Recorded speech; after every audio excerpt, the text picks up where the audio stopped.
I know you heard me on the radio. Flexing, she loved the sound of my voice, it's the best thing. Daydreaming of the jazz all day. Pick up the phone late night with Larry K. I know you heard me on the radio. Flexing, she loved the sound of my voice, it's the best thing. Daydreaming of the jazz all day. Pick up the phone late night with Larry K.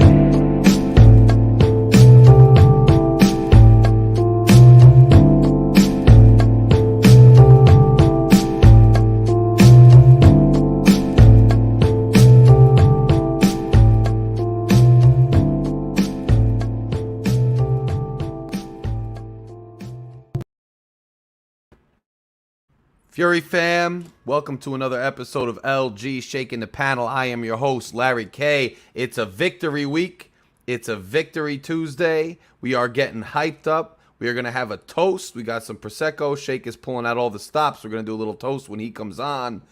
But yo, what a game, guys. What a game. If you haven't done so yet, click the like button. Click the subscribe button. If you haven't joined yet, become a member. We got Phil, we got Lucci. They are executive table members. That means they're both going to get the chance to come up and talk before the rest of the panel. Regular memberships, once we open up the panel, you get first dibs. Thank you for everybody who's supporting the channel so far. Join the Fury fam, officially become a member. Hit subscribe, hit like. We about to get this season popping. What's up to everybody in the room, man? Look. It's a show me season. I've said it's a show me season. It is a show me season. It remains a show me season. But let me tell you guys something. The Finns have shown me. They have shown me something week one. I did a prediction video. We saw the individual, if you haven't seen him yet, who called me a clown, basically. Said he was losing respect for me. King Mill, what's good? Phil, what's good? Saying he was losing respect because I predicted a victory for the Dolphins away in LA against the Chargers. But this was a show me season, and I had faith that Tua and McDaniel were going to show me something. And I had faith that they had something to prove after last season when LA kind of put the book out on them as far as how to defend our receivers, our routes, and what we had going on. So I had told you guys then that I thought they were going to show us something when they went into LA. And sure enough, they did. Tua Tagovailoa, by far and away, the most prolific passer in week one in the NFL. 466 yards. That is epic. I believe 3 touchdowns, 1 interception. So Tua was out there just balling. And that's what you want to see if you're a Miami Dolphins fan. So that was great to see. And they showed us something. It's a show me season. The show me does not stop just because we won our first game, right? There's plenty more things that we want to see from our Dolphins. And we will be hopefully doing that very soon. But some things I really liked in the game. First, I loved the fact that I think I saw Tua several times after the play had already gotten off. I saw Tua step back, assess the field, look out there, and try to find an open receiver post-snap, right? I did not see a whole lot of Tua just automatically taking the snap and then chucking the ball somewhere. I saw Tua taking the snap, assessing the field, looking at his options, and making the correct choice more times than not. There were a couple throws where he threw into triple coverage where it looked like he was trying to, force something. But for the most part, especially probably on one of the best throws of the day, and honestly, probably one of the best throws I've seen in Tua's NFL career. Tua was kind of under duress, and it was, I believe, 4th down.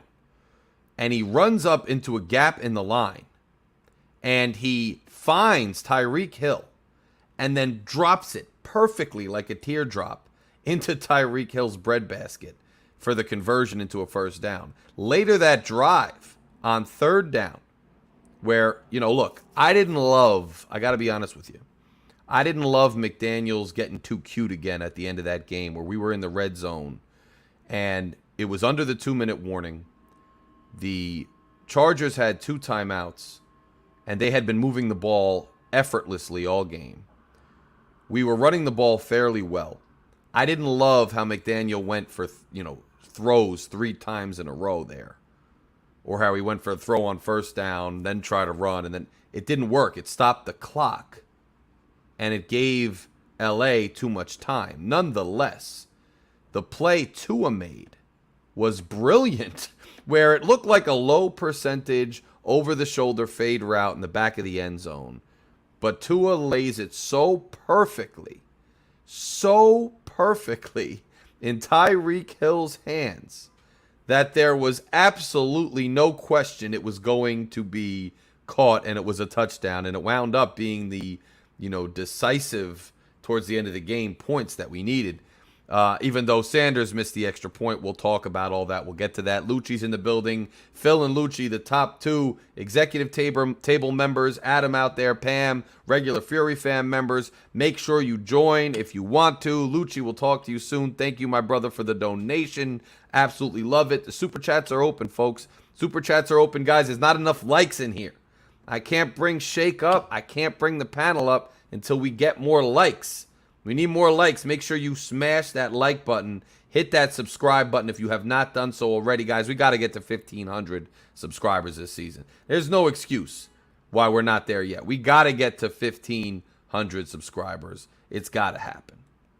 But Lucci, thank you for the donation, my brother. Fury fam is in full effect. But look, I thought Tua's dime was absolutely amazing, and I thought his decision making was much better. Tua looks bigger, quite frankly, and I know there was some nonsense where, saying he was thick and whatnot, but he looks bigger. And I know I was cracking on the jiu-jitsu here and there and whatnot because it was kind of funny how much the Dolphins were trying to promote that, I thought. But look, I'm more concerned with the fact that he looks bigger, he looks stronger, he's got the better helmet, and he looks like he's realistically going to try to keep himself out of trouble. By eluding contact and making proper decisions quickly with the ball. That was good. The other revelation I saw on the positive end, and I'll get into some of the negatives, the other revelation was that the offensive line, even minus Teron Armstead, the offensive line held their own against a beastly defensive line of the LA Chargers. Joey Bosa wasn't doing a darn thing. And you had Austin Jackson in there. You had guys in there. You had Eichenberg in there. You had guys in there that we thought, many of us had thrown up our hands and said, we can't do anything with these guys. Can't do it. Can't win with them. Can't play with them. Can't do it. We were acting like that, and then these guys came in and did their thing. So there were a lot of positives to love on the offensive side of the ball. Defensively, I thought, obviously you guys know, there was a lot to be desired on the defensive side of the ball. They were running all over us, running up and down on us like it was nothing. And, there's competing thoughts here, and I'm anxious to hear your guys' thoughts when we get the panel on a little bit later. I'm interested to hear your thoughts, right? Because some people say, Fangio needs to do a much better job. The players need to adjust to his system. We're just struggling on defense. There's another school of thought. That says, no. Actually, Fangio had a very good plan. He had a brilliant plan. And his plan was to keep the top, keep it capped so that Justin Herbert couldn't go deep, so that there wouldn't be any explosive big plays that threw us off kilter, so that everything remained in front of us. And that the school of thought was that was part of Fangio's game plan. We're going to keep everything in front of us. We're going to avoid the big play. We're not going to get into that. And we're going to fight like hell when they get in the red zone. It didn't always work out for us, but a couple stops there. Once when we had them backed up, we brought pressures. Kader Kohu flying in there when Herbert was backed against the end zone. And then late in the game when we needed it most, The last drive of the game when LA had the ball, they had plenty of time. They had been moving the ball all game. We only had a 2-point lead since Jason Sanders missed the field goal. Fangio dials up exotic pressures. If you look at that last play, we only have 2 D linemen with their hands in the dirt. We have an extra safety, one of them blitzing and one of them back in coverage. And we execute a beautiful exotic blitz, and Justin Herbert had no idea what to do with it because he hadn't seen it all game. Now, I am, after thinking about this and pondering this, Fury fam, pondering this for a while, I am of the opinion that I think Fangio actually had a brilliant game plan and executed it well, as opposed to our defense was struggling. Here's why. It just seems like, why would it be the case that we brought exotic pressures only in situations that were pivotal and crucial, i.e., when the Chargers were backed up to their own end zone or the end of the game when we needed it most? Why did we bring exotic looks in those 2 situations? Perhaps there is something to be said for the fact that Fangio was executing a certain game plan to try to keep Justin Herbert's explosive plays in check. Time will tell, and we will see. Austin Eckler's a heck of a back. The offensive line for the Chargers is a heck of a line. They're going to run the ball on a lot of people this year, and Herbert's going to have a lot of explosive plays this year as well. So I wouldn't jump to any conclusions one way or another about Fangio. There's no doubt that the defense needs to tighten up, and they need to tighten up fast. But I do think there's something to be said for the game plan and the fact that it came through when we needed it most. So that's what I'll say about our game, guys. Smash the like button. Smash the subscribe button. Super chats are open. Memberships are open. Let's get to 1,500 subscribers, man. I want to do it before October, honestly. I don't even want to wait. If you're in here right now, hit subscribe. It'll take a second. I'll wait for you. I'll take a moment of silence. Hit subscribe. Hit subscribe. I'm going to bring up Shake in a minute. I'm going to bring up G. But first, I want to just touch on our AFC East rivals last night. Had a game, and it's a lose-lose for Dolphins fans, right? Because, you know, if the Bills win, and it's annoying. If the Jets win, it's annoying. Now, I'm in Jersey. I'm actually sitting right now looking at the VMAs, the Video Music Awards going on at the Prudential Center in Newark, right across the street from me. It's a madhouse. It's a mad show, but I'm not really into that type of thing anymore. I will tell you, every Jet fan and their mom, every Jet fan and their cousin's uncle's mother was at that game, man. Every single fan of the Jets made the pilgrimage to MetLife to see that game because all offseason, the Jets fans, you know, every season they think they're going to win the Super Bowl anyway. Well, this season, with Aaron Rodgers, with Dalvin Cook, with these guys coming back healthy, oh, they were hyped. And that stadium was electric from what I could see. Every Jet fan I know almost was at that game. It was crazy. But 4 plays in, Aaron Rodgers goes down. He tore his Achilles. He's done for the year. The Bills, I thought Josh Allen really looked vulnerable, really shot himself in the foot. 3 interceptions to the same player, a fumble, just he's throwing himself around like crazy. I actually have a meme I want to put up, but I'll wait for Shake to take a look at it. But just crazy stuff that went on. And the Bills go down in flames. Now, look, we could get excited as Dolphins fans that the Bills look vulnerable. And I do think the way Josh Allen's been playing since last season, prone to turnovers and prone to making mistakes, and some of the luster kind of wearing off of him, I think Miami Dolphins fans do have the opportunity to get a little bit excited that perhaps we could take the mantle this season. But I caution you when I say that even though Aaron Rodgers went out, the Jets are not a bad team. This is not the Jets of the last 10 years. The Jets have a very good defense, and I'll be honest with you.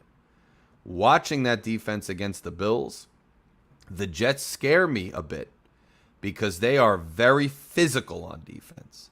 They play a very physical, hard-nosed game on defense. A very tough, hard-nosed game on defense. So you really got to watch out for how the Jets are going to play down the stretch. I do not think that the Jets down the stretch are going to be a serious threat to win the division or win the Super Bowl or anything, not with Zach Wilson at quarterback. But they play a physical brand of defensive football that will be interesting to see when we go up against them. And we'll see how long they can sustain it, because the longer they sustain it, and their running game is good, really good. I mean, I don't even know if they needed to sign Cook, but with the way Breece Hall playing, but whatever. Guys in here right now, we got 44. Hit that subscribe button. We are trying to get to 1,500 subscribers. Join Fury Fam if you're in the Dolphin Den. That's where we started, with the Dolphin Den. Humble origins. Hit subscribe. Become a member of Fury Fam. Hit subscribe.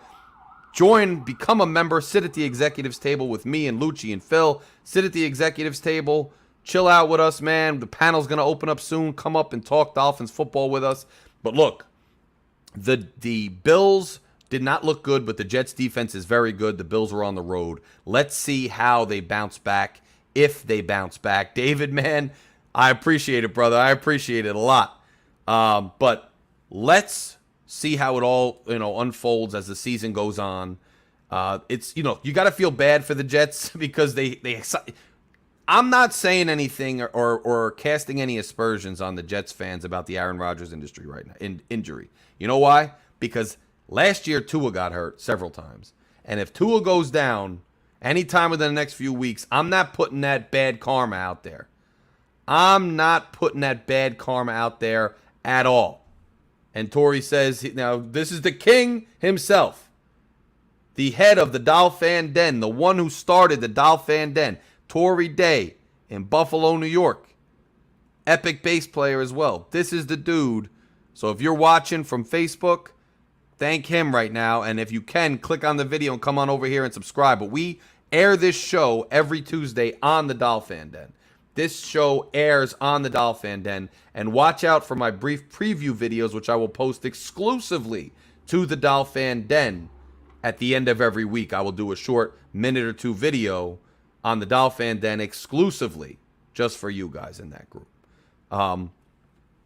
But we'll get to the game coming up. We'll talk about that. I just wanted to touch base on it. And look, it's kind of funny. I avoided New York sports radio all offseason. I avoided it all offseason. I didn't want to touch it because the Jets were so hyped about Dalvin Cook and Aaron Rodgers and all that.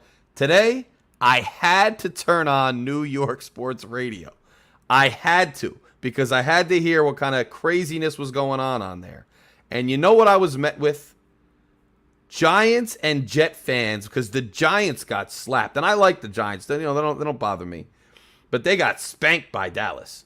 And I was greeted on New York radio today with this, a Giants fan and a Jets fan going at it. And it was epic. And I want to show it to you real quick. No, because you have the balls to tell me my season's over. It is. But yours is not. It is. Your season is over because you had Super Bowl aspirations and now you don't. See, that's the stupid thing. Your season's still going. My season's over. Just hilarious stuff like they were fighting, because the Giants fans like, you were going to the Super Bowl and now you're not. Your season's over. And he's like, how could your season be over? You got smacked by the Cowboys. Like, that is funny. That is priceless radio. Priceless radio. And you see a user on Facebook saying he had to do that in Buffalo after last night. Man, I'm sure the meltdown in Buffalo was epic too. But we got to keep our eyes on the prize. The last thing I'll say before I bring the rest of the panel up is I'll say, look, this, and don't get upset, don't get crazy. I'm not comparing Tua to Marino. I'm not saying that. I'm not comparing McDaniel to Shula. I'm not doing it. But last year, we looked damn good in September. This year, game 1, we got a really tough division opponent on the road coming up Sunday night. So I'm not jumping any conclusions either. But we look pretty darn good in September. I'm going back to my childhood a little bit in the 90s now, the early 90s. And I'm seeing shades of that Miami Dolphins high-powered offense that just dominated people in the waning weeks of summer.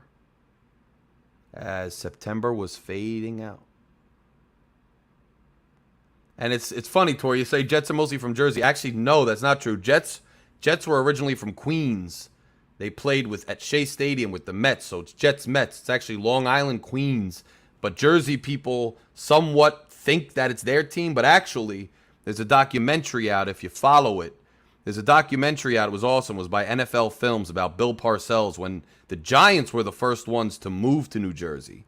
The Giants were in the Bronx, much closer to Jersey. The Giants moved to New Jersey, and they had the New Jersey Meadowlands logo on the middle of the stadium before the Jets came. And it was so New Jersey with the Giants that the mayor of New York at the time, Ed Koch, who, by the way, graduated high school in Newark, New Jersey, but was the mayor of New York, was so mad that the Giants moved to Jersey that he said, let him have the parade in New Jersey. And when the deputy mayor of New York City came to congratulate the Giants after winning the Super Bowl with Parcells and Phil Simms, the crowd booed him because they were mostly New Jersey people. So the idea that the Jets in New Jersey is mostly not true. There's a lot of Jersey Jets fans, but the Jets are more associated with the other side of the city, Queens, Long Island. Anyway, that's my little brief history lesson because I'm big on history. But I'm not getting ahead of myself. What I will say is this, though. I hope that this team is ready come late November, come December, for those hard-nosed defensive teams like the Jets are going to be, like Baltimore is going to be, like these teams are going to be. And I hope they're ready for the colder weather and for the elements, because in my life, I have seen far too many Miami Dolphins seasons, especially going back to the Marino days in the early 90s. Far too many Dolphins seasons where we started off lighting the world on fire and then had trouble late in the season. It happened last year. Let's hope Tua stays healthy. Let's hope McDaniel stays innovative. Let's hope the defense tightens up a lot, and let's hope we get the run game going a lot more, because we're gonna need it when the weather changes. But I can't dwell on that forever, because it's still early. We got to live in the present moment. We got to enjoy things as they are. So I'm not gonna stress that and go too crazy about that. But I did just want to talk about that, and I did just want to say that. But right now, man, we are looking good. It's Show Me season on Phin-Addict Fury's channel. If you haven't done so yet, click the link, subscribe to the channel, become a member, join. Drop a super chat, donate, whatever you can do to help the channel. We are growing more and more. Shout out to Tori Day for bringing all these viewers on here. Shout out to everybody who's currently watching. This is an objective Miami Dolphins station with all kinds of different programming.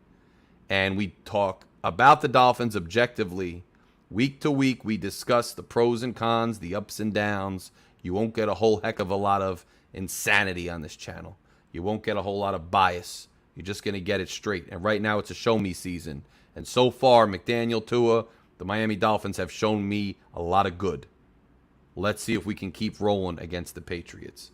With that being said, I'm going to bring on my man Shake Money. I'm going to bring on my man G, and I'm going to welcome him to the show. Shake, what's up, my brother? Oh, man. What is up? Oh, shoot. Look.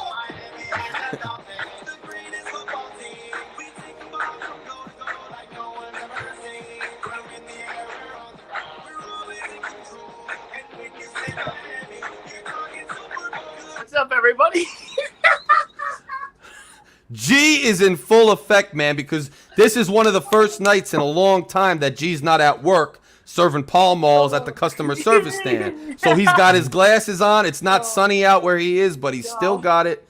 He's got his backwards hat, and he's ready to go. G, man, I love how you're feeling. I think it's double for you because the Bills lost and the Finns win. And the Patriots lose, too. Yeah, and that's your area, so you got to be happy, G, huh? Right? How you feeling? I'm feeling great, man. You know, what a game by Tua, what a game by Tyreek, what a game by the whole team, man. You know, if you guys have been on Phin-Addict very long enough, you know I'm not a Tua. I was like a Tua hater, as they say. But, man, he made me a believer. I'm ready to go. He's my quarterback, best quarterback in the division. Now, as far as the rest of the season, I just need him to keep the consistency. I'm not expecting 466 passing yards every game. But, hey, there's going to be some games where we're going to have 150 passing yards. We're going to need to run. You know, let's do it, man. This is our year. I love it. I love it, G. I love the energy. I love the enthusiasm. I love the outfit. I love every bit of that entrance, G. And I want you to keep that energy this whole season because we're going to need it on LG Shaking the Panel. We're going to need it on the Phin-Addict Fury channel, man. If you guys saw that and you still didn't subscribe or become a member, I don't know what else we could do. I don't know. So, Shake, here's the thing. I don't know what you want to do first. It's up to you, but I kind of want to get into this toast because this is getting warm here, and I'm in the mood. Okay, I got you, man. I'm gonna put you on solo real quick, man. Explain what we're doing. I got the pineapple juice you told me to get. Okay, cool. All right, I got one too. Nice. There we go. Let me get that. Peel it off. I'm gonna show you the proper way how to open up a bottle. All right, I need to see that. So you keep the cage on, right? Yeah. Hold the bottle. Yep. And see how I got my thumb? Yep. Boom. You don't hear a popping noise. Yo, how the heck did you... You'll get practice. Yo, bro, yeah. So like that was, I gotta learn how to do that, bro. And my girl hates the popping noise, so maybe I kind of like the popping noise, but she hates it. So I gotta learn like your method. So what are we doing with the pineapple juice? And what are we doing? I call it pimp pineapple juice and prosecco. I like this. This is to commemorate Tua's 400 yards. So he's made his Hawaii.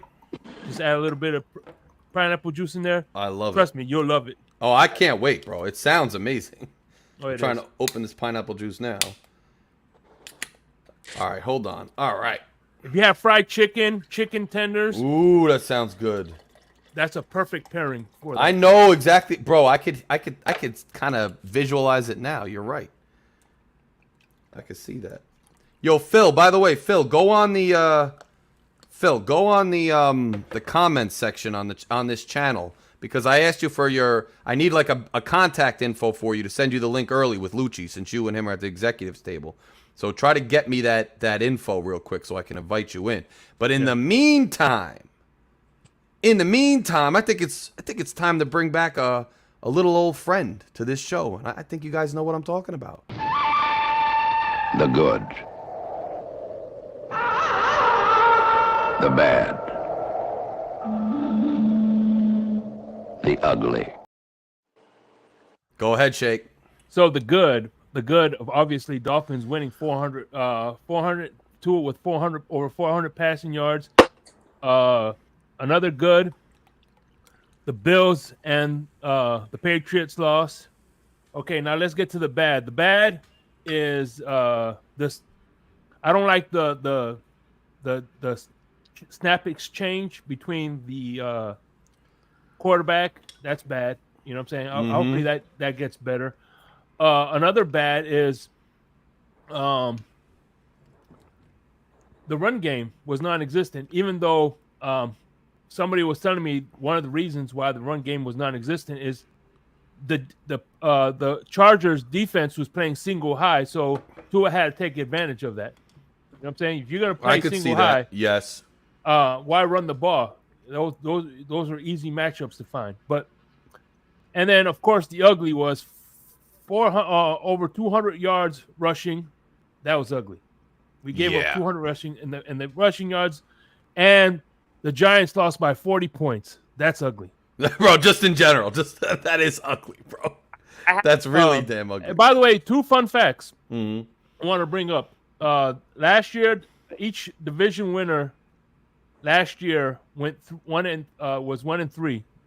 3 division winners lost their first game opener. Wow. And my other fun fact is Josh Allen had more completions to Jets players than Aaron Rodgers. Oh, also, I got a fun fact. Josh Allen's 5 in overtime.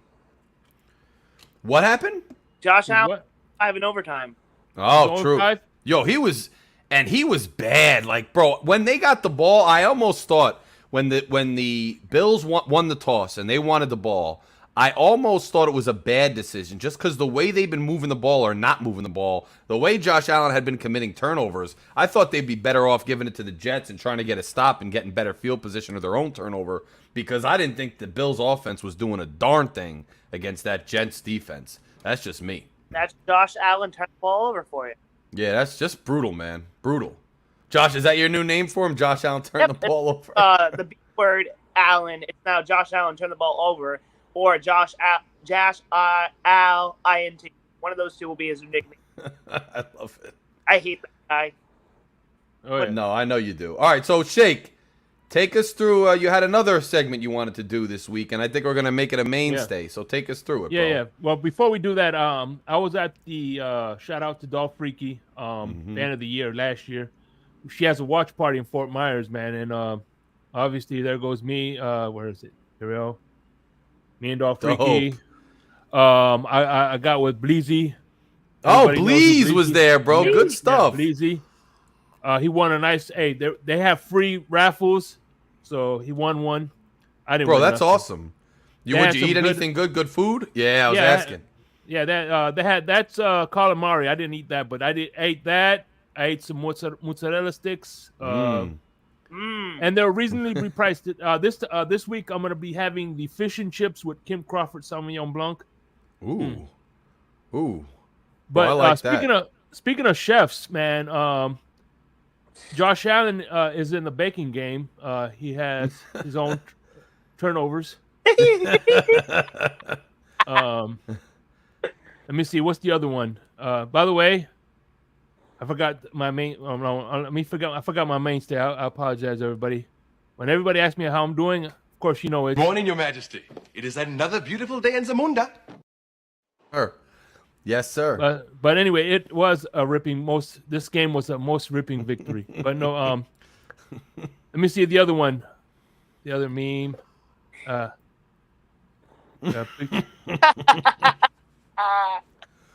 So we're gonna do every week, Shake. You're gonna bring up memes that have to do with just the NFL because I dig it. I like that. I've seen that one.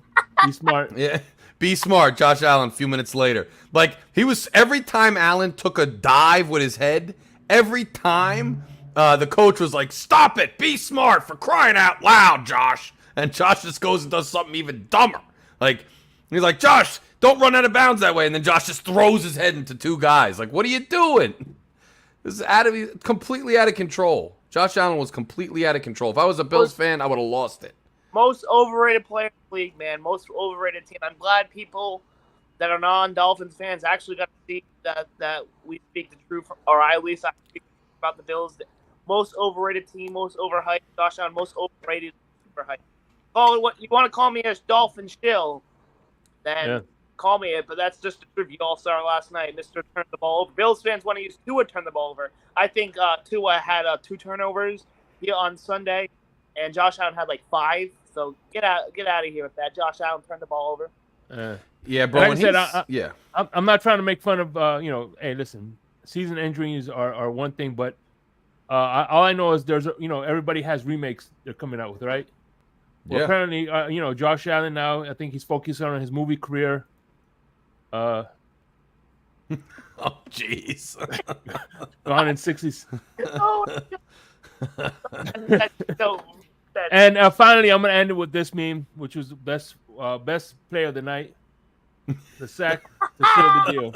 That's a nice one, bro. That's gorgeous. That's Yeah. great. I would see. That's the type of picture you frame, you get autographed, and you hang it up in your Dolphins memorabilia room, your man cave. I love that actually. I love that. Yeah. That's dope. That's very dope. So that Shake, that was a good segment, and Tori said, he says this. The meme segment trust reminds me of Jay Leno. That's remember that the funny ads. That's Yeah. I love the memes. Headlines. That's my favorite thing. Headlines. Yeah. I watch them from time to time. You can watch them on YouTube. Yeah. By the way, like I said, when I do In the Blender, man, he was one of my main inspirations. That's for dope. doing. And by the way, what you think of it? The pineapple juice and the prosecco. Bro, it's amazing. It's so good. It goes perfectly, and I could just picture it with some like hot fried chicken. Yeah. Overall, it's great. That's why I like it, man. Cranberry juice is also good in the prosecco. I could imagine. Because those grapes, it's made from the difference between champagne and prosecco. Besides the regions, is prosecco. Champagne uses Chardonnay, Pinot Meunier, and Pinot Noir, where this uses 85% Glera grape. They use Pinot Noir to make a rosé out of it, and sometimes Chardonnay to top it off. But for the most part, it's 85% Glera grape from northeast Italy, and the Glera grape, it has more of a tropical fruit profile than the Pinot Noir. I mean, the Champagne does. It makes sense. That's why it goes good with juices and mimosas and all that good stuff. Shake, did you plug your new show yet? Right, you might as well plug it now when everybody's in. Yeah, here. this Friday, I'm gonna be doing my every Friday exclusively on Twitter. As a matter of fact, we could do a poll if they want me to post it on here. I will. Yeah, do it. Where I do a wine food pairing, and we talk about the game. Like this week, we're gonna go into New England. So what do you think, Kraft, right? Robert Kraft, Mac Jones. So what do you think of mac and cheese? Mac and cheese. So I'm gonna do mac and cheese, some chicken, grilled chicken, and late harvest Riesling. Ooh, I love it. So what I'm gonna do is also I give when I did my prosecco episode, I gave a brief history of prosecco, and I'm gonna do the same thing with the Riesling. I love history it, on that stuff. So I love it. I'm studying for my. I got my. Hopefully, I know I passed it. So my WSET level set 2, and this time next year I'm working on my level set. I'm gonna be working on my 3. So I got one more after that, and then that's when I start becoming working on becoming a beginner som. So, bro, that's awesome, man. Good for you. Congratulations, Shake, all around. Thank you. And that's what I owe this amazing victory drink to, is your expertise in this stuff. And Phil was saying before he wants to learn more about it. Phil, if you're still watching, man, go check your comments. Go post your email address on that comment, and I'll send you the link. We got Lucci here. If you guys want to, if there's anything else one of you wants to say about the game, go for it. Otherwise, I say we bring our executive Lucci up right after G. Bring up Lucci. I love to see that. I love that dude. Number one, if you would have talked to me in the first half, I would have been like, is Josh Boyer still here? Because that's what it looked like. But it's going to take at least week 4. That's when everything should be ready to go. I'm not trying to disrespect Vic Fangio. I know he's got a great defensive mind. It's week 1. I'm not going to overreact. I'm happy Vic's here, but it looked very like Josh Boyer. But I'm happy Vic's here. He's going to get these boys ready to go. I give it to week 4. We should be we're ready to bite kneecaps. And number 2, Jason whooping Sanders. He just likes to get me. He wants me to get hyped at the end of the game, I guess, because he likes missing kicks all of a sudden.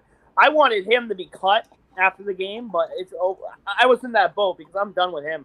I mean, we didn't lose the game. He should be thanking our defense, but still, man, you gotta.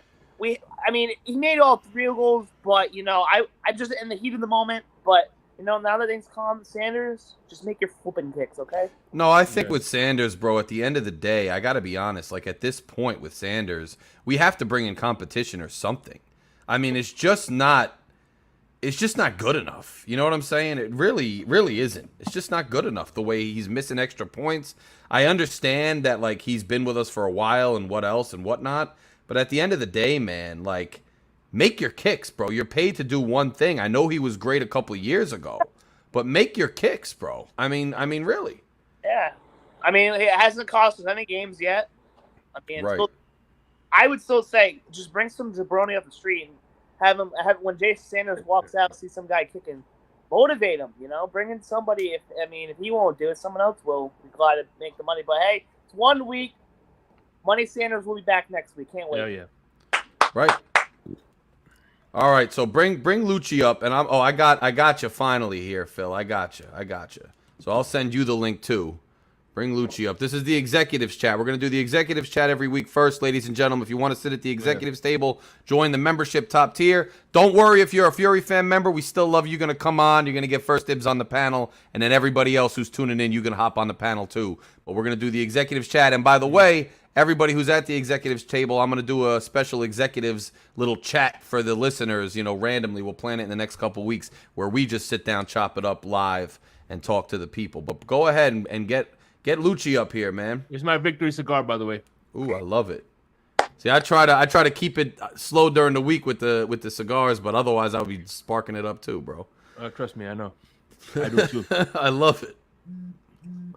But this is a special. It warrants special attention, Shake. You know what I'm saying? Because it's a special victory. Yeah, and like I said, I'm not overhyping the victory.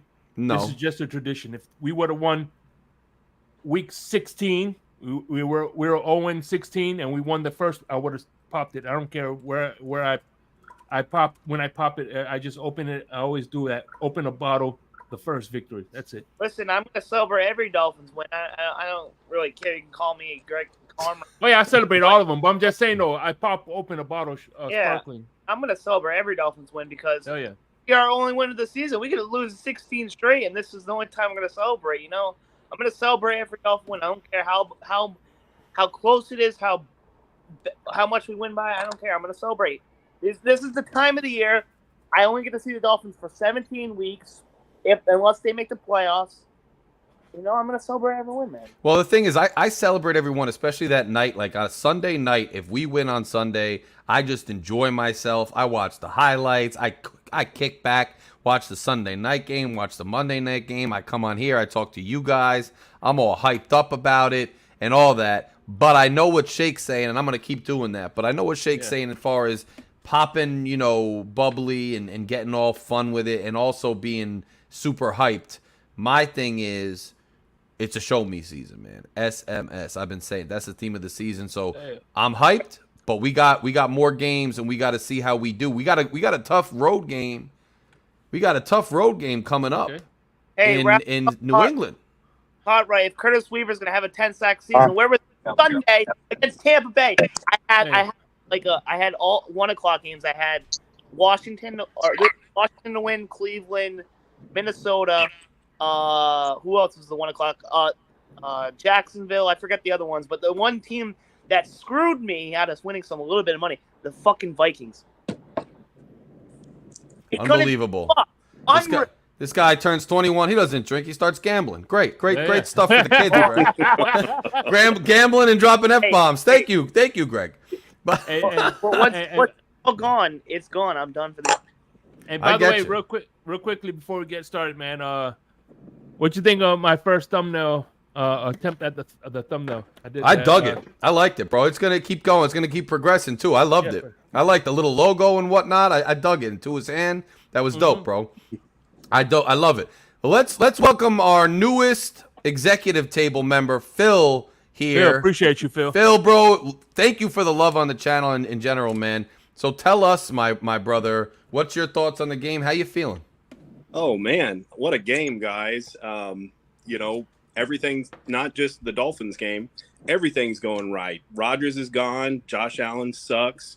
We kicked Justin Herbert's ass. I mean, as a Dolphins fan, you just kind of feel like you're waiting for the other shoe to drop, but everything's right now, you know?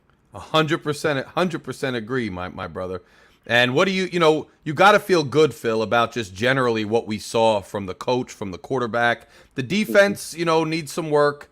What are your thoughts on Tua's play, and what are your thoughts on the defense, and what are you hoping to see this week? Well, they teach you in high school that the game of football is won in the trenches, and our offensive line was definitely up to the task on Sunday. Yes. I was, really, really worried about our marginal tackle talent going up against those pass rushers, and they were just awesome.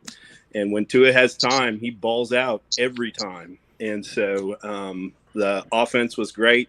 I think the defense gets a pass from me. I know everybody on Twitter, the sky's falling, whatnot, but it's a new system. These guys played in the Flores defense for 3-4 years, and this is completely different concepts. Devon Holland looks right at home. Mm-hmm. The pass rush, the run defense, I don't know if that's just the way that the Fangio defense works.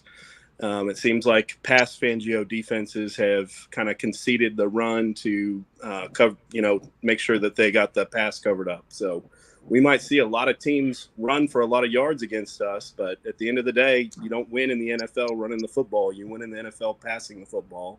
And if Sunday doesn't show you that, then I don't know what does. Bro, 100% agree with that. And I was particularly, Phil, impressed with the offensive line and with the tackle play. We didn't have Armstead, and me and several other people, understandably, I think, were, a little bit down on that news. Like, geez, here we go again. We didn't invest a ton in the offensive line. Mm-hmm. Our stud lineman, once again, is injured. We know he's injury prone. Here we go again. But then you go up against a formidable adversary. And when you watch the film back and you watch what was going on, and CB's in the chat, CB had a good video with the Locked Up, the Akon Locked Up soundtrack. He's a Jersey dude. Talking about how the tackles had locked down their pass rushers. Locked them down. Yeah. And he's just showing film clips of them completely taking Bosa out of the game. That's really encouraging because, like you said, Phil, if you give Tua time, he'll burn you. And the fact that we can give him time, it looks like, if that continues, bro, the future's looking bright. So I agree with you. It was great to watch. We did invest in the O-line, Larry, this year that maybe is going under the radar for some people is Butch Berry. That guy seems like he's the real deal. Yeah. Good point, Phil. Good point. You're right. Even under the radar for me, you're right. We made a swap of offensive line coach. And the guy who we just brought in from Boston College, we move out because he became available, and already it looks like it's paying dividends. So great point, Phil. Hey, great point. One coaching dynamic you got to realize that you need is good cop, bad cop. McDaniels is the good cop, so he hired a bunch of bad cops like Vic Fangio, Butch Berry, to you know what I'm saying? I like that too. You need that too, and I respect and like that too. And by the way, shout out to CB83, man. The guy did a phenomenal film breakdown today. The thing I like about CB83 when he does film, you don't need a fucking dictionary. Sorry, you don't need a dictionary to be like, what the hell did he just say? He simplifies it for us people that really don't know the minutia of the game, and it's excellent film breakdown. I appreciate CB83. He's a welcoming addition to this YouTube community, in my opinion. Yes, sir. He's been grinding too, man. So I dug that video he posted today, and with the Locked Up, it was good. And yeah, if it slips every now and then to F-bombs, we could do it, but let's keep it to a minimum, guys, because YouTube dings me for that. So when when we're in season, but I know you all know. I'm just reminding. It's a Prosecco. I'm blaming it on the alcohol. I'll blame it on the Henny. Luckily, we don't have to blame anything on Henny anymore because he's long gone. That's all I got to say. If the Dolphins didn't win Sunday, I might have lost my you-know-what because I was so upset at the flipping Vikings. I get it. No, so now Lucci's here, guys. If you haven't done so yet, click subscribe, become a member like Phil and Lucci. They're at the executive table. They're talking, and they're going to have their say, and they're going to have their moment. Join up and subscribe, man. Click subscribe. Lucci, what up, bro? How you doing, Larry? How's your week going so far? Pretty damn good, man. It started off Sunday. Some people say Sunday's the last day. Some people say it's the first day. To me, it's the first day. And since it started off with a Dolphins win, dude, I'm in a good-ass mood. How about you? Good. I can't complain, but it's still early, Truth. I'll let you ask me after Sunday night. Then I'll know for sure. No, I hear you, bro. So tell me your thoughts in general on the game, bro. Break it down for us, like what your thoughts were, what your take was, what you saw, what you didn't see, what you liked, what you didn't like, what you're looking to see. Just tell us your thoughts, my bro. The floor is yours. Sure, thanks. Steaks, what's up? What's up, What's G? going on, my brother? Phil, glad to have you, Phil. I'm gonna be that guy, Larry. You can be that guy, bro. I'm gonna be that guy. We believe in the First Amendment. Yeah, bro. Go ahead. Because I'm not gonna we win and it's to be in the negative. I'm not doing that. But I made a video. I took it down because I started celebrating with the 1821. Yep. A little bit early. We had a late game. What are you gonna do? But I got a little bit too excited, and I said something there I shouldn't have. So I took it down. But I stand on what I said as far as my analogy at halftime. One of my main concerns last season with McDaniels was he would go for it a lot. Like we'd be in field goal range, we'd be up, and he'd go for it. He did that a lot. And I should have brought this up, but it didn't really occur to me until it happened past this weekend. I was like, I forgot to mention that this guy last year, and it really bothered me. And And, if you want to say, oh, well, maybe because Sanders was missing some field goals, I'll go for that a little bit. But maybe by him doing that kind of compounded Jason Sanders not believing in himself, kind of helped, put doubt in him, that seed and then help it grow by going for it so much and the field goal. But when I saw You're breaking up, brother. You're breaking up a little bit, bro. You with us? Hello? Greg. Eesh. I don't know.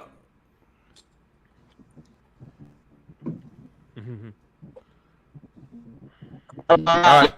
So, no, we can hear you like barely, but you're going in and out. Yeah. I But like what you said, man. Hey, I reposted your video, so you know what I'm saying? Obviously, you didn't upset me because I shared what you said, bro. So, you know what I'm saying? Because I respect your opinion 100%. Even though I may not agree with you all the time, but I respect you 100%. Yeah, and like I'll say, I mean, look, I understand the whole he went for it so many times that it looked like we weren't confident in Sanders. But I would say, according to the broadcast, Sanders kicked a 71-yarder. So did you guys see that? Did you see when Sanders is going up for the 41-yarder? The graphic said 71. Can somebody find that? Somebody posted it. Shay, could we find that, please, while we're at it? Shay, could when you should be able to find. I mean, somebody posted it earlier. Tori, if you're still in here, one of you guys who's quick with the little machinery, find that for us because I want to show them because it was hilarious. All right, I'm gonna see if I'm on it. I'm on it. Get on it, Shake. So anyway, I see what you're saying on that. What I would say about McDaniel's decisions is what I already said early on in my little monologue was I didn't love at the end when he threw it 3 times when we were under the 2-minute warning and LA was moving the ball at will. They only had 2 timeouts. If we had run the ball at least once, we would at least force them to take 1 timeout. Mm-hmm. I'm not trying to Monday morning quarterback him because it was a win and it was a beautiful win. And I think his execution of a game plan that A, counteracted what LA had done to us last season, and B, he coached Tua up some more. Where Tua was making better reads and smarter with the football. I'm not knocking Mike at all. Plus those sunglasses, those shades he had were absolutely fly as hell. They were dripping with that gold, bro. I can't hate on him at all. But I didn't like that decision at the end, and that's something he's done. I think he's a type of guy, and I understand it because sometimes I'm that type of guy. He thinks he's got everything figured out. He wants to try some little stuff, and he thinks he's going to catch everybody off guard. But sometimes you just got to do the conventional thing. Run the ball when you got 2 minutes. The one thing I'll say with McDaniel, I think when we got the ball back from the Chargers 34-30, we had 3 minutes on clock. We threw it on 1st and 2nd down. All of a sudden, there's 3:30, something like on that clock. Then to a big 3rd down and 10 conversion to keep the drive going. Then we didn't run the ball. Then we got in the red zone 2 minutes ago. I'm like, well, the Chargers are going to go down, either get a game-winning touchdown or a field goal. I mean, we got to take some time off, run the ball a little bit. I have belief in Tua now. So, just run the ball. McDaniel clearly is. People can sling it on 3rd and whatever it is.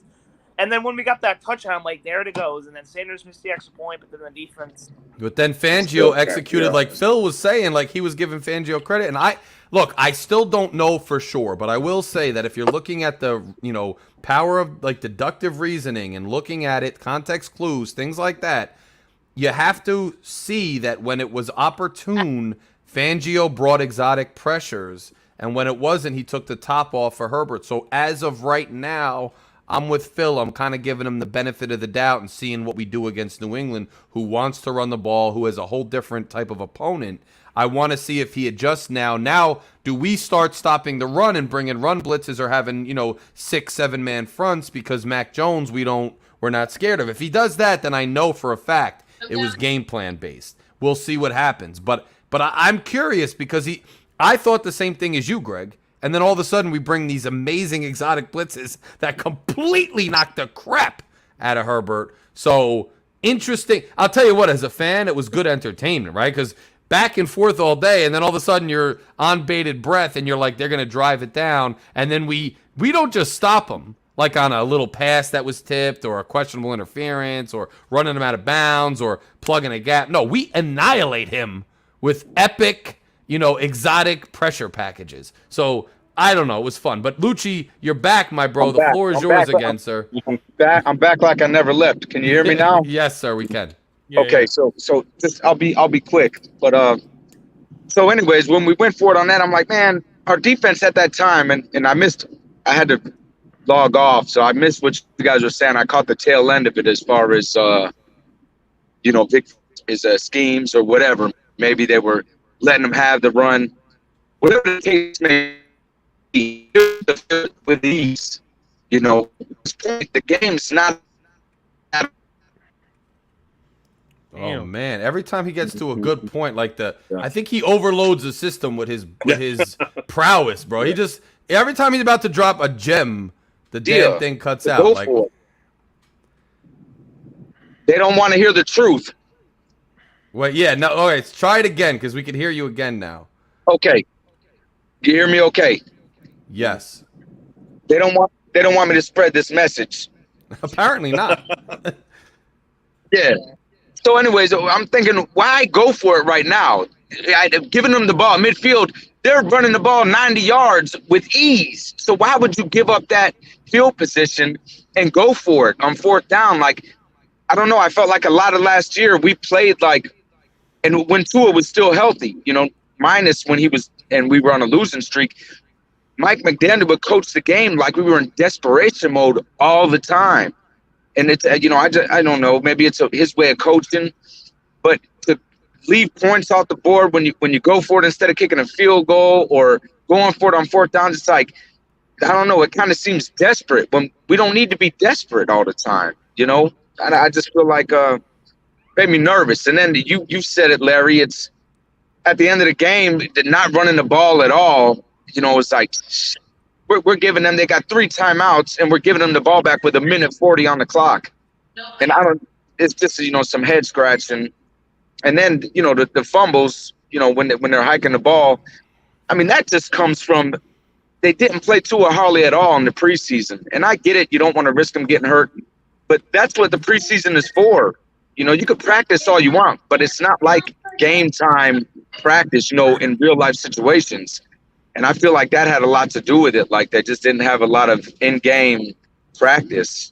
But no, I hear you, and I think look what I said too, which I definitely rock with you on, is sometimes McDaniel's coaching decisions, he tries to outsmart everybody. I really didn't like the 2-minute drill that we did down in our own red zone without even trying to run it once. The first 2 plays weren't complete anyway, so you didn't gain any yards. You didn't do anything positive, but you stopped the clock for the other team. And look, sometimes that might make sense if you're going to catch them off guard and they haven't been moving the ball and you trust your D. But if if they've been running up like Swiss cheese all day, that's a questionable decision. The fourth down you're talking about at midfield, I think we converted.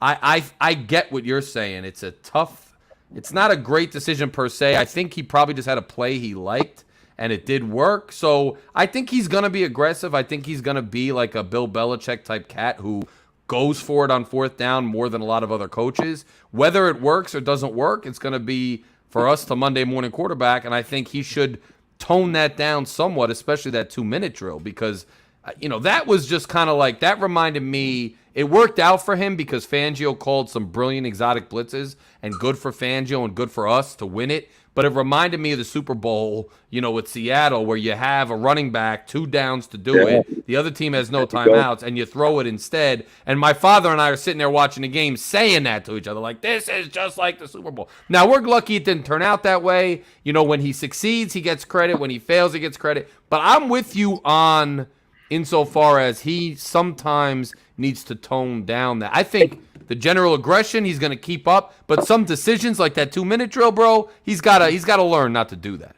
Hey, he didn't go hold on 4th and 25 like Andy Reid did. That's crazy, bro.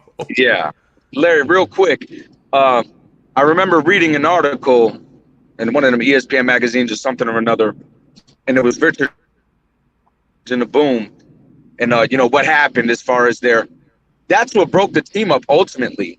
He said when Coach Carroll made that decision, they knew that his goal, like he wanted Russell Wilson to get the MVP. Like they said in practice, how we treated him and how we always like tried to baby him to keep his confidence up, because like, you know, he'd get down on the Legion of Boom if they were too hard on him in practice or whatever. And like they all felt that, you know, it's like, man, you threw away our Super Bowl trying to prove this guy. And man, when that's happening, it's like I think about that article with what's happening, you know, because you know how I said last season, I feel like that's what you know, McDaniel's whole purpose was. But no, I hear you. We won. And also real quick, that push in the back before halftime, that guy, what kind of bozo was he for the Chargers? Yeah, that was dumb, bro. Idiot. Yo, J.C. Jackson, I believe that was. Yeah, everybody looked at each really, other. That's what gives us the. Yep. That gave us the field goal to win. That stupid play is what cost them the game ultimately, because Sanders missed that extra point. So we won by 2. If we don't get that field goal, maybe we don't. You know, and you could always what if.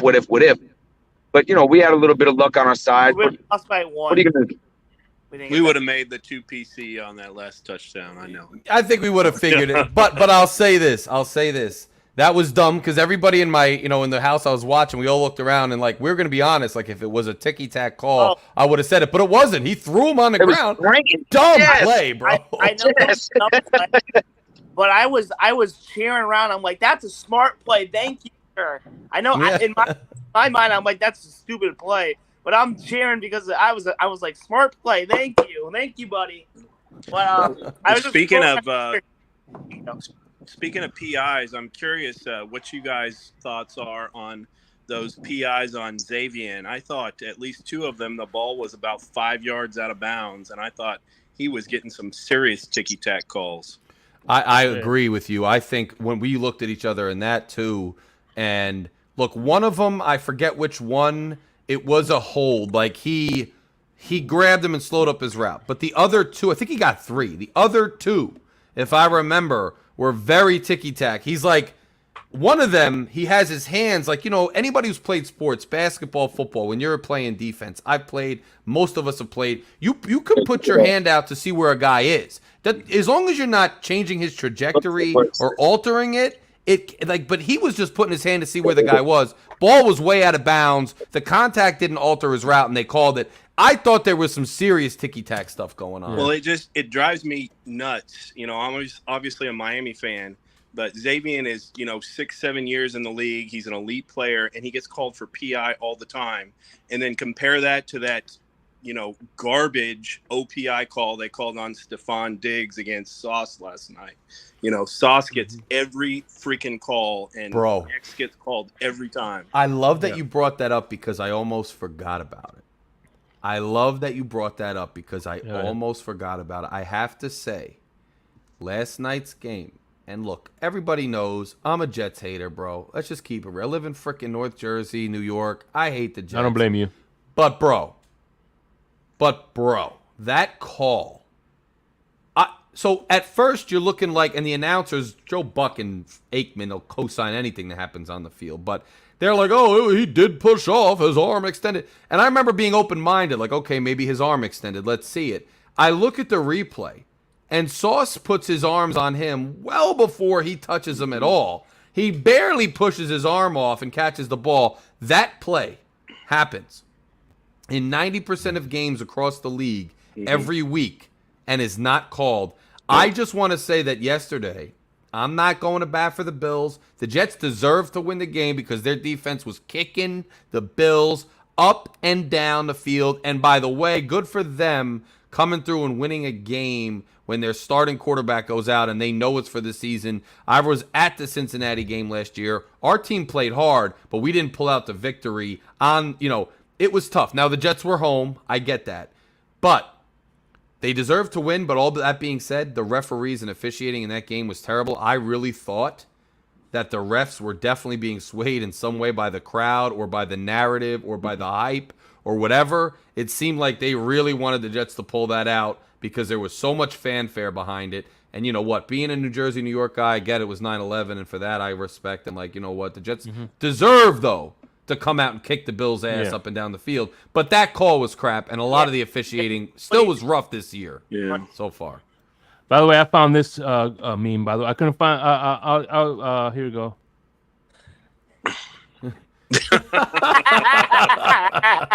0-5, buddy. That's good, bro. That's real good, actually.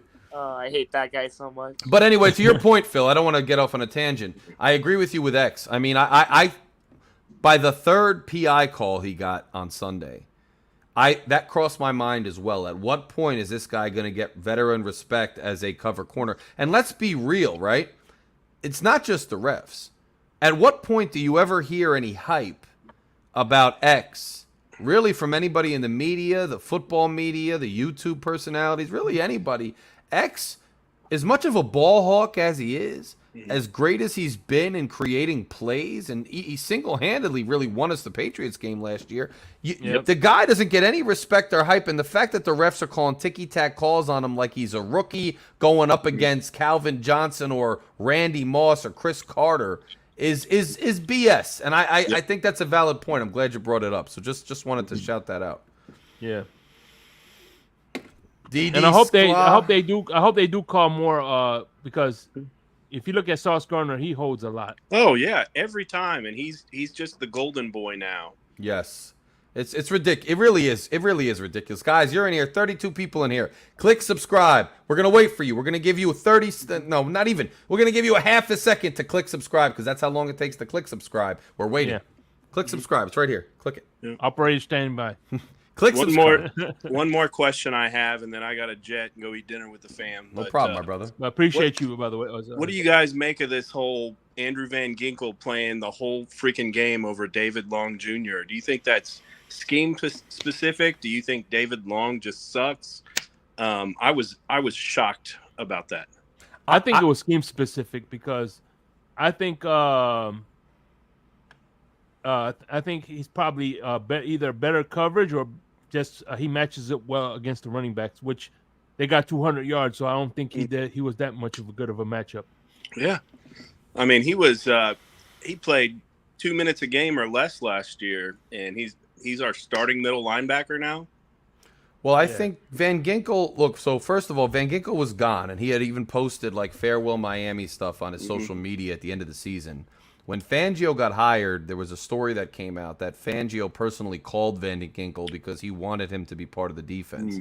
I have seen flashes from Van Ginkel, mind you, not normally in a base defense, namely in third downs or special teams, but he has the ability to be a playmaker to cause turmoil. I don't know how good he is in base coverage and whatnot, and, we didn't play very well Sunday, so we'll see.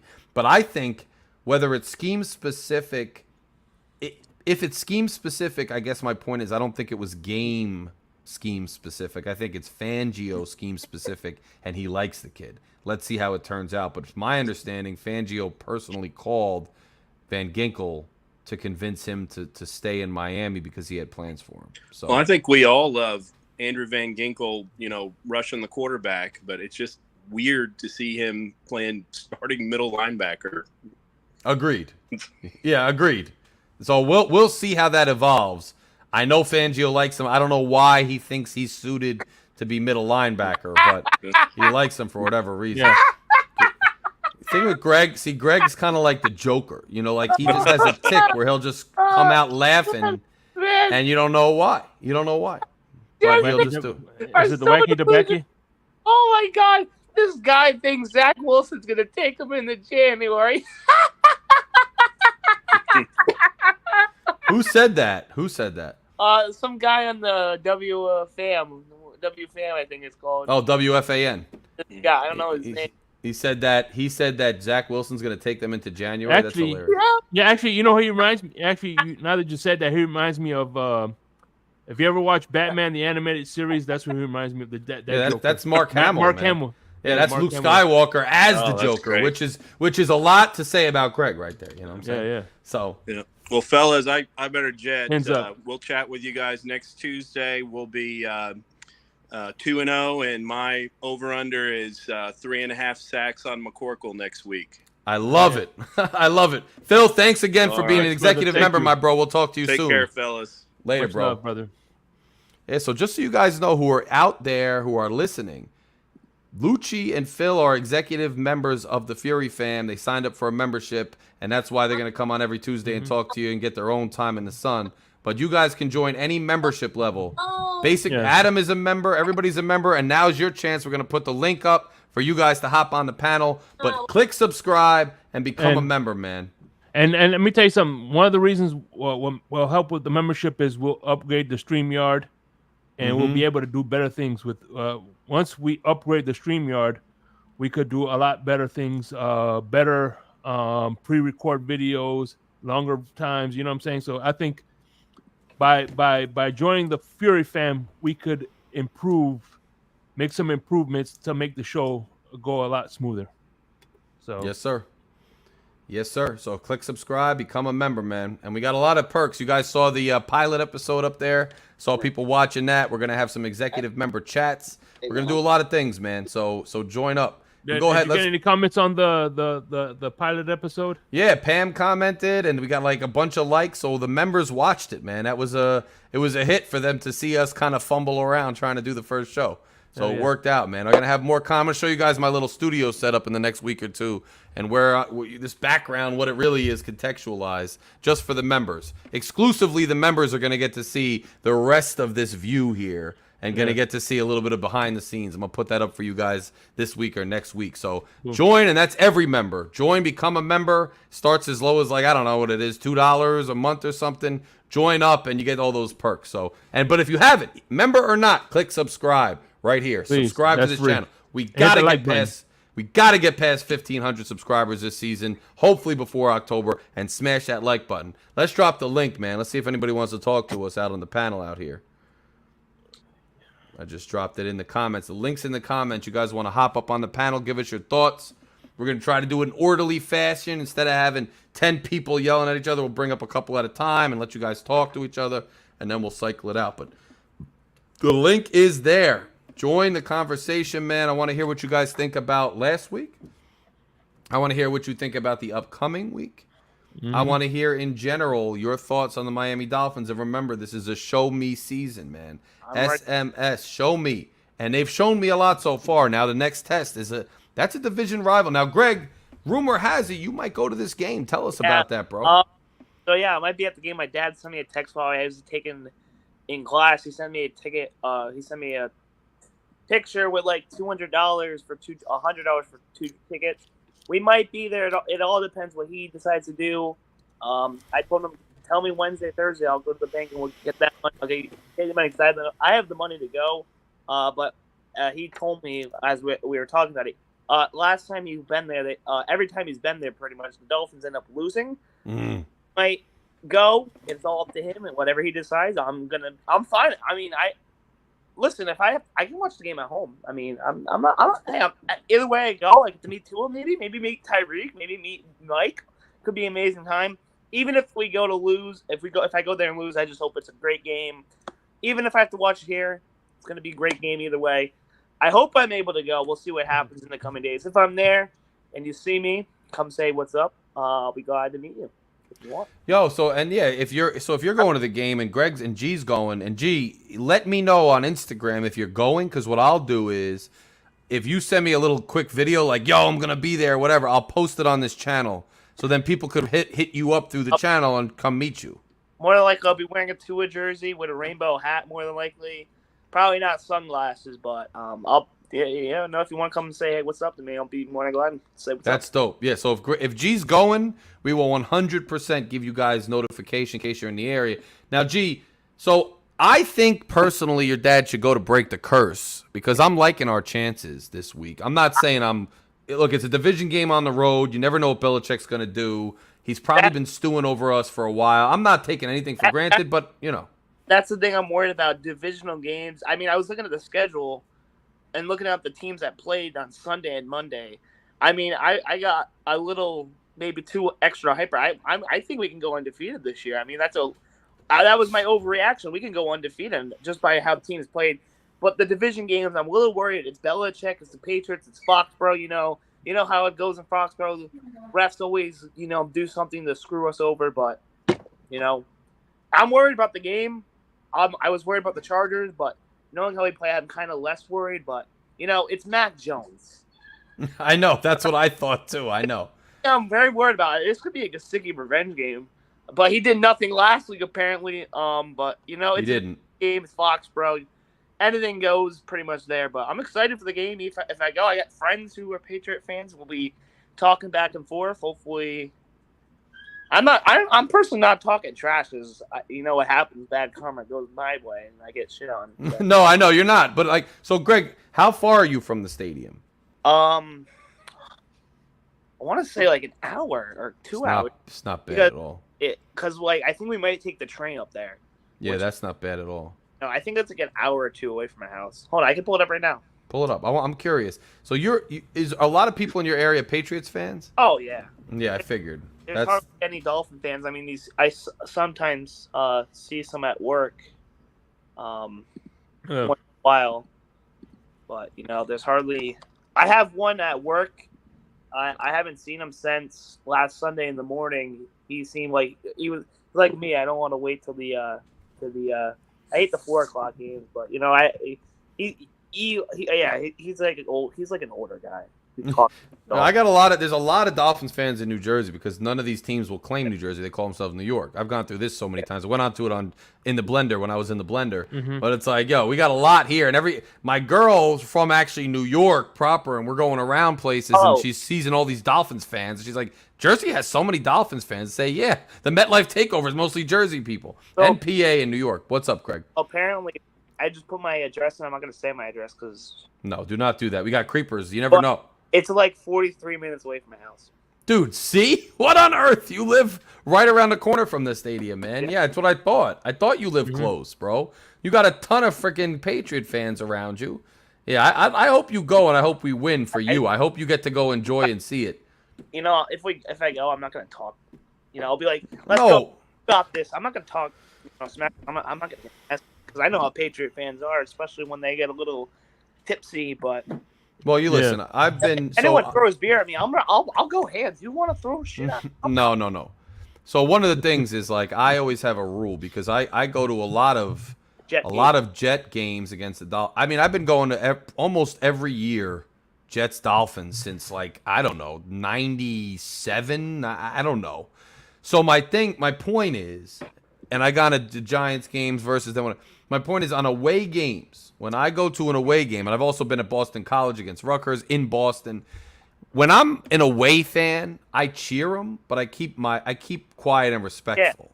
Yeah. Because when I'm at Rutgers game and somebody comes in from another school or whatever, or I was down in Miami and they were Patriot fans there, and they're disrespectful, I really get pissed off because it's like you're in somebody else's house. Don't cower, but cheer your team, but be respectful. Don't be a clown because you're in their house, bro. Relax, there's no reason for that. Yeah. You're way outnumbered. It's not your stadium. Chill. You're raining on their parade. Just be respectful. So I'm with you on that. Yeah, if Tua makes a good throw, I'm gonna be like, let's go, Tua. Of course. And I'll be like, yeah. I'm not gonna, throw food at people. I heard people do that. I mean, that's crazy. Oh yeah. My Where's uncle, the food? Patriot fan, he said he had buddies that go down for the Miami. People were throwing stuff at him.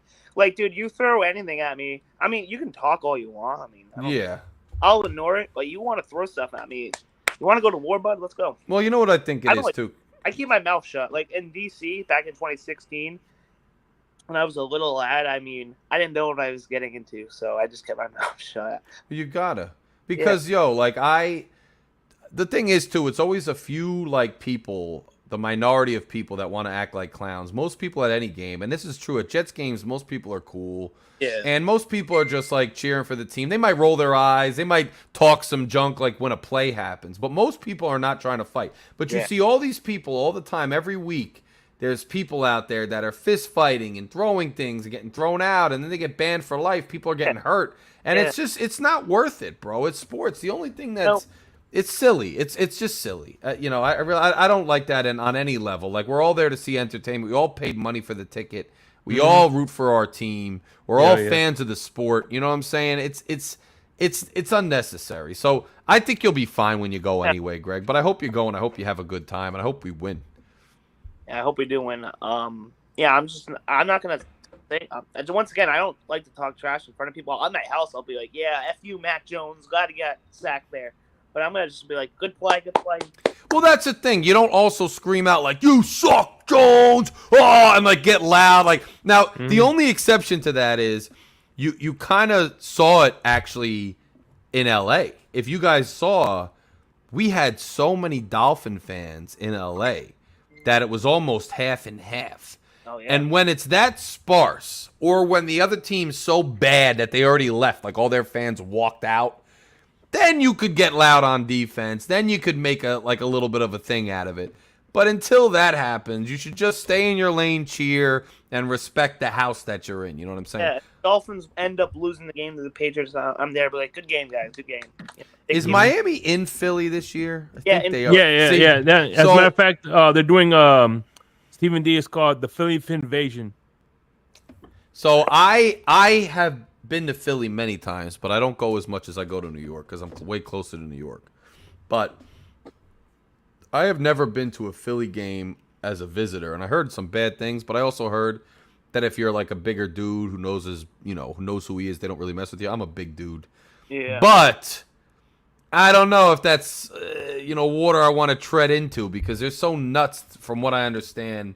Yeah, man. I got friends that were Giants fans that got beer thrown on them and stuff, and I don't want all that nonsense. Yeah. So I went to Temple Rutgers last year in Philly, and they were fine, but that's different. That's college. Like, I don't know. Like, it's interesting because I want to meet Stephen D. Yeah. And Philly's close. I can drive there in about an hour and 5. But I don't know if that's something I want to get, especially because I'm coming to Miami the October 29th, like that last weekend of October. I'm coming to Miami. Hope to meet some guys down there. Coming to that game. I'm definitely be there. Yeah, I'm going to the Black Friday Jets game. So I don't know if I'm going to go to Philly, but it'd be cool to maybe think about. So we'll see. I really want to go down to Miami, but, I like to go with my dad because, By the way, Dolphins Winters, who's a frequent guest of this show, he lives in Philly. Yeah. Oh, so like that's what I'm saying too. I'm wondering if there's a lot more people that'll go with a group. Maybe I'll go. We'll see. Yeah. Yeah, I definitely want to go down to Miami. I want to meet some of y'all, but my dad, I want to go with him. He works a lot. I got school and I work too. So whenever we get the chance, I want to go down there. I don't think it's going to be this year. We'll see what happens. But yeah. You'll go down soon too. And you could figure out like travel's not that bad down there and stuff. When you're on the East Coast, you get to Florida so quick. There's always flights nonstop. From Boston, you could fly out of. I fly out of Newark. It's not bad. And then once you get out of school, and you start working, you'll be able to do it much more. So don't rush it. I really want to go. I've never been down there. It's fun. The Hard Rock.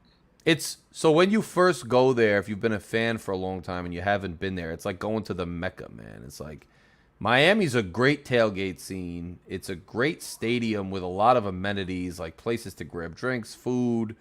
The stadium's like done up new now, and Miami's a dope town, man. You go to, everybody's South Beach, but South Beach is dope, and the rest of Miami, there's a lot of cool spots, man. So, it's worth the trip. It's a lot of fun to go down to South Florida. South Florida in general, man. I used to have a house. Well, my family had a house down in Boca, and I got cousins in Boca. I got cousins in Jacksonville. I got cousins in Naples. I got cousins everywhere down there. I got a cousin in Miami. So my point in bringing that up is I've spent a lot of time in South Florida during my life, and it's a dope area. It's very urbanized, very metropolitan, a lot like New Jersey, New York is, and it's a good spot to go. And when you're a Dolphins fan, there's Dolphins stuff everywhere, billboards, merchandise in the grocery store, logo. So for you being there the first time down there, you'll have a lot of fun. And then when the song comes on, when they score, everybody's singing it, and I don't know. It's a lot of fun. It's a lot of fun, Greg. Miami, dog. Yeah, it is. Yeah, it's a lot of fun. As soon as they score and it comes on, everybody's clapping, everybody's singing it. It's a lot of fun. Yeah. So. By the way, don't eat the Pollo Tropical there. That's it. I mean, I love Pollo Tropical, but holy crap, they charge an arm and a leg for that. Well, yeah. It's pretty much like McDonald's in Miami for Pollo Tropical. It's good food. That's my favorite spot now. Is it? Oh yeah. I get the same thing. I get the grilled chicken breast with double white rice. That's my jam. I eat that all the time. I eat that all the time. Sounds good as hell. And Tori's over here saying, let's all meet up on party on Washington Ave in South Beach the night before the game. I mean, when I head down there, I'm gonna reach out to everybody. I'm with the girls, so we'll see which nights I'm around, which nights I'm not. I'll definitely be all day at the tailgate, kicking it with everybody. And if I can get out, Yeah. I definitely want to know when Tory Day is going to be at Hard Rock, because, like I said, even if I don't go to the game, I'll go to the tailgate. Yeah, man. Because I grew up literally down the street. I grew up. The stadium is on 27th Avenue and 199th. I grew up on 47th Avenue and 199th. So Yeah, that's dope. it's literally like a mile down from the stadium. Yeah, no, I'm looking forward to it, bro. I'm looking forward to seeing everybody I could see at the tailgate and kicking it, man. And I'm looking forward to being back down. I haven't been down. I've been to Florida a lot recently. I was there in February. I was there in October. But I haven't been down South Florida for maybe 3 years or something. So I'm looking forward to getting back down to South Florida. Yeah, me too, man. I'm just sitting here. I think Patriot fans have very calmed down, because I've been wearing my Tua jersey to work the past 2 years. I've been wearing a lot of Dolphins gear around here. No one's giving me any hard time. So I think I'm chill with I'm chill with them. Maybe they'll I haven't got nothing really. When I was a kid wearing my Dolphin jersey to school, I got a little. Of course. But now it's like chilled down. I don't. Well, no, because look, they know, man. Like, and it's like, listen, I don't care. Like, you can put me in that position, right? Say the next couple years, or in my early 40s or something, the Dolphins go on a tear like the Patriots did the last 20 years, whatever it was. Yeah. I will be satisfied for life. That's it. Like, you still root for the game, still go to nice tailgates, but if they go on that many championships, yeah, and they get them, and I have those memories, I'll calm down too. And like, some Patriots fans are still ridiculous, but like, yo, they know we had one of the most epic runs you're ever going to have as a sports fan, and we're not that good anymore. We're number 4 on the totem pole in the AFC East this year. Let's be honest, they are. The Jets are better. Look, we'll see how it shakes out. Maybe Wilson completely falls apart. I'll never count out Belichick fully, but we know. Look at the games. The Bills, the Dolphins, right now anyway. It could change in 5 more years, but right now, and I think they kind of are calm, because why wouldn't you be? Are you really going to go nuts and start hating when you had such a successful 20 years, and now you're finally winding down, and you're not really one of the better contenders? Of course they're calming down. They need to calm down. By the way, Yeah. North Boston, one of my favorite spots anywhere in this country. North Boston is dope. Just saying. Greg, you should go out over there. You should go out over there. But man, I'm excited for this week game. It's gonna be a Monday night. I'm gonna be at the watch party. Like I said. Yeah. So what are you doing? Let's talk about what we're doing, because then I guess we'll hop off, man. The show was good. Shake, what are you doing this Sunday? What's your plan for the game, man? So I'm gonna go to. I'm definitely gonna go to the watch party in Fort Myers, and the next day, my co-host and Rabbit Dolphin on the Fins tailgate, we're going to be hosting Stephen D's morning show, Cock Blockers. Nice, He's bro. moving, so me and he made us substitutes for the day. So that's dope, just to keep bro. the show going. So of course I'm gonna shout out Fury Fam and the tailgate, and yeah, definitely. And then, of course, this week I do a crypto. He's one of the newest members of the Fins tailgate. We do a video. It's called Insomnia, where we'll do a pre-record and drop a video, like a premiere video, at 3:00 in the morning. Bro, that's cool. You were telling me you were gonna do that. Yeah, so we're calling Insomnia. We're gonna do our 52. We're gonna do our week 2 picks. Right now, I'm in the lead by 3 games. So, bro, I love it, bro. That's dope. That's all right, much it. G, what you doing Sunday? If I'm probably gonna go to work from 8 to 12 on Sunday, get that nice Sunday paycheck. If I go to the game, I'll be at the game, of course. I'll probably watch some of the early games before I head out. If I do not go to the game, I'll probably go to work, come home, watch football all day, and that's pretty much it. Sounds good, man. I got my Rutgers game on Saturday, Virginia Tech, and then I'm going down to my family's house, which is about 45 minutes from here. I'm going to kick it, crush some food, and just watch all the day games. I'm going to watch all the early games on Red Zone. Then I'm going to watch the Jets get their ass beat by Dallas. And then I'm going to watch our Fins put it on the Patriots, man. That's what I'm doing. So, guys, listen. This was another epic, successful show. Shout-outs to Tory Day for packing the house out. Shout-outs to everybody out there listening and watching. Get used to this show and get used to us doing our thing on this show. Get used to the segments the way we do it. Every Tuesday, live and direct. LG shaking the panel on the Phin-Addict sir. Fury Show. 7 p.m. Listen, Appreciate you memberships guys. are open, man. Appreciate all of you. Become a member officially. There's 3 different levels to it. Become a member. Click subscribe. You can send a thanks if you want. We're trying to continue to grow this channel. You see I'm a lot of busy during the off season, but I come back, try to give you as much content as I can. Members will be getting a special behind-the-scenes look this week. And you got the pilot show of In the Blender with Shake Up right now for members only. Consider becoming a member, but most importantly, Thank you, root Miss for the Fins. Fins. Thank you, Miss Fins. Most importantly, root for the Fins. And most importantly, tune in here every Tuesday at 7 p.m. Fins We'll up. see you guys next week, man. Fins up. I'm gonna go out with the outro music, man, how we always do. And Shake, you doing Thursday or what? Yeah. I'm working on some. I'm working on some things. I'm cooking something up.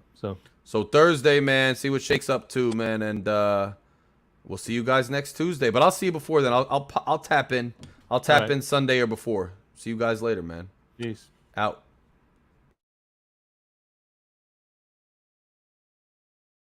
I know you heard me on the radio flexing. She loves